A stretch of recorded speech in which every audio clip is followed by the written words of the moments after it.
So let's talk a little bit about what we have to do when we want to create this failover and load balancing configuration. So what we're going to do is create this failover section. Now we've got some additional parameters here. You know, we're used to dealing with these, but we've got these additional parameters, and we'll go over what each one of these means. But basically what's going on is that we have to set up how the servers are going to communicate with each other. So we're going to decide that one is the primary. Makes sense. We're going to identify the primary IP address, and we can see that over here. Now, it would be pretty straightforward if you had one IP address, right? But if you have more than one interface, you might want to specify, we might want to make use of this statement as well. Okay, so that's what the multi-homing is all about. Now, on this configuration, we also specify a port number. And this is what the default Linux servers want to use. It turns out that you don't actually need to specify some of these things, and so my configuration that I'm going to show you doesn't actually have this port line, but there we have it. Now, 5 key parameters. Now, I've got slides on each one of these, so we'll talk about them, but essentially what we're looking at here is communication parameters between the two servers, and then how are you going to do the load balancing. So that's what all of these are all about. And then what you're going to do is in the actual operation, you're going to reference this failover peer. So down here we've got the subnet declaration, and then here is the stuff about, you know, say, listen, in your pool here, I want you to reference this DHCP failover. So we've got to define it and then reference it. Now, a key for this is going to be the timing, because again, if one server disappears, we want to keep track of the leases that were in play, and we can't do that without synchronized clocks. So that's another reason they're talking with each other. Now, you can do that with system time or with network time protocol. On the secondary, a little bit different here. There's a couple things that we don't have to worry about anymore because the primary is going to govern this, but we are going to say, you're a secondary, and here is the IP address that we want you to use as the secondary. And then the secondary also has to know the communication parameters between the two servers, and then we're going to reference this in the same way. So before we do a demo, let's go over what some of these things mean. Max response delay, this is how long you wait without hearing from the other peer before you take action. This is the max unact updates, right? So there are updates, there's communication between the two, and this is how many of those you're willing to wait before it's time to take action and maybe think about worrying about the leases for the other server. And then the MCLT, the max client lead time, peers may renew leases given out by the other if the failure appears to occur. So again, this is the communication parameters between the two servers, but this one is really worried about what's the least time that I ought to give clients when I am acting on behalf of the other server. So split is a value that determines which server is more likely to handle the lease or the IP address assignment. So the number is based on 256, with 128 being right in the middle, and that evens out the two. But then you can move the number up and down, right?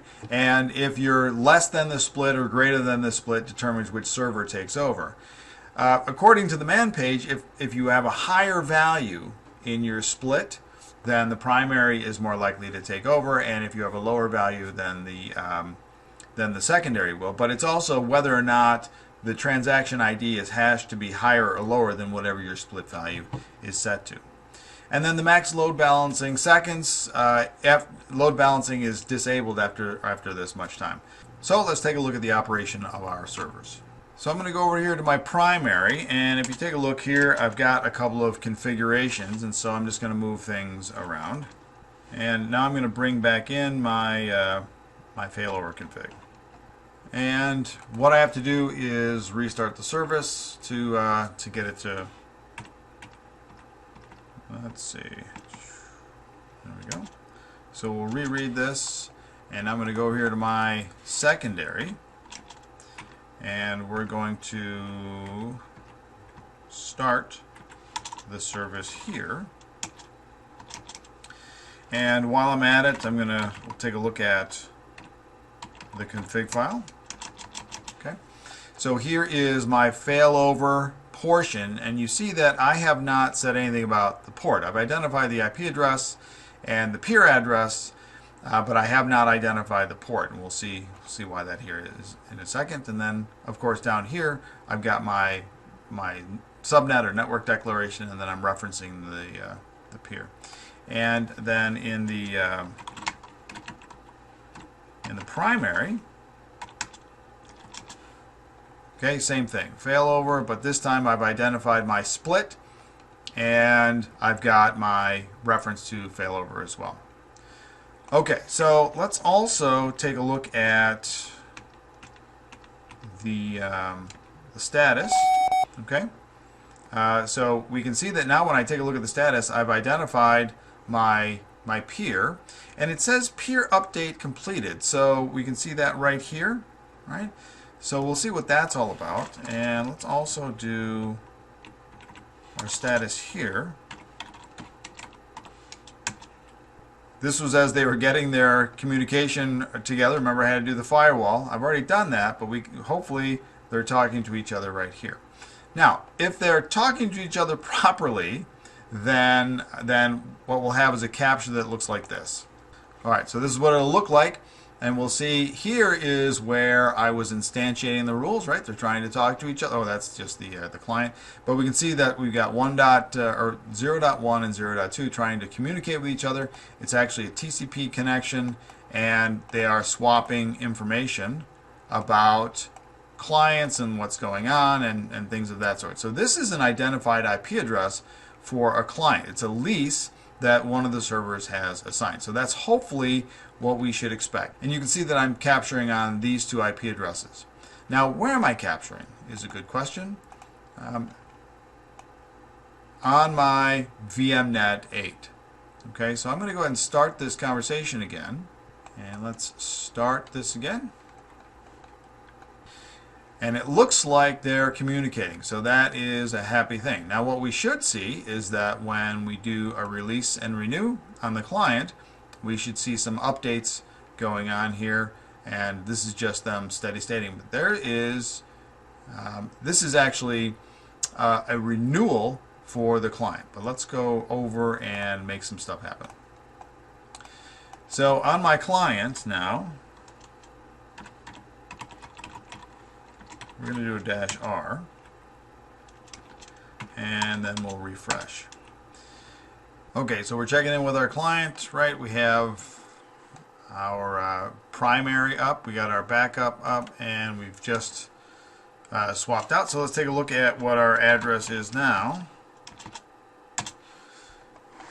Well, okay, so Linux, I sometimes forget. Linux is a kind of a terrier on hanging on to IP addresses. All right, so even though I've changed the range, a lot of DHCP clients want to hang on to that, but that's not really what I'm worried about here. So we've got an IP address from our primary. How do I know that? Well, if we take a look, we can see that 17 and 1 have had this conversation. They did the release. And here is the offer that comes right back from the server, and we see the servers offering up 17, and then they communicate back and forth. Okay. Well, what happens if I take down the primary? So what we're going to do is shut down the primary server.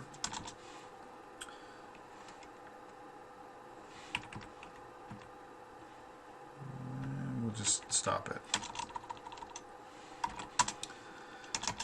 And we'll verify that with status.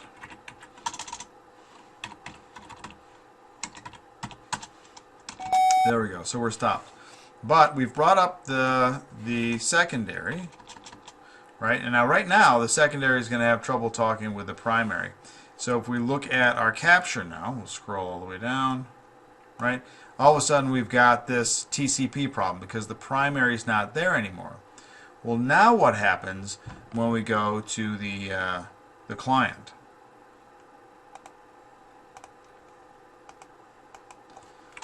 So we're going to do a release again. Okay, and we'll try to bring the client back up. Now the client's going to try and talk with the primary, And let's see what address it pulled.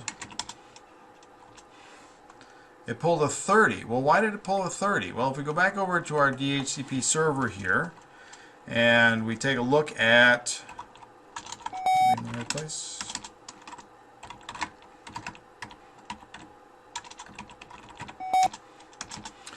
Here is the range that I specified on the secondary. And so the reason I did that is just so that we could follow what in the world the conversation was going on. So it came from this range right here. Let's take a look at what Wireshark has to say. And we'll go down to the last DHCP conversation that we had. Here is this last conversation, right? So here is a discover, and here is an offer coming out from the server. And so the client and the server are having this conversation. Now remember that this was the old address that that Linux client had.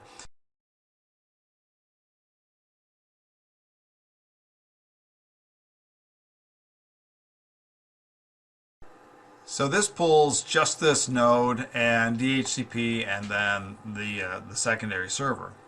And we can see right here that we've got this DHCP offer. So now we know that where that 30 came from, right? So this is the two of them going back and forth. But the fun part is that he tries to go right back to 17 afterwards. So if we take a look at the interface right now on the client, we'll see what happens. So if I go back over here, see that he did have 30, and then he's come right back to 17. So this is Linux being a bit of a terrier. I'm not going to worry about that right now, but we can see that we bounced back over to the backup. Now, if the primary comes back up,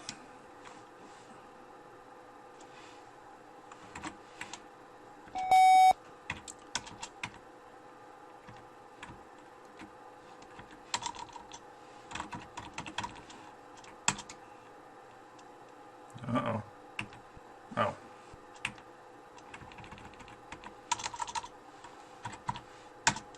Forgot I brought the interface down. So let's try that. There we go. Do a status real quick. Alright, so this is the two of them trying to converse again. And we'll go back to our conversation. See that they're talking. Hopefully they start communicating again. There we go. So they should be talking to each other. And now what happens if we do our client again?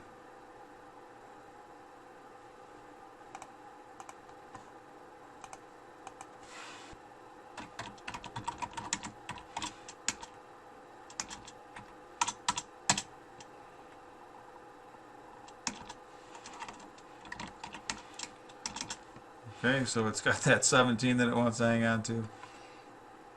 But let's take a look at what Wireshark has to say.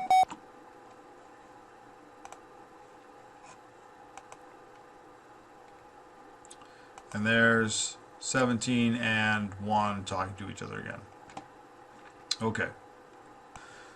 Well, this has been a little DHCP, load balancing, and failover. We know now that it's not really just about failover where one server dies and the other one picks up. They actually have an algorithm that they use to balance the IP addresses that the two servers are giving out. So there's a whole set of parameters and a hash value of the transaction ID that determines that split.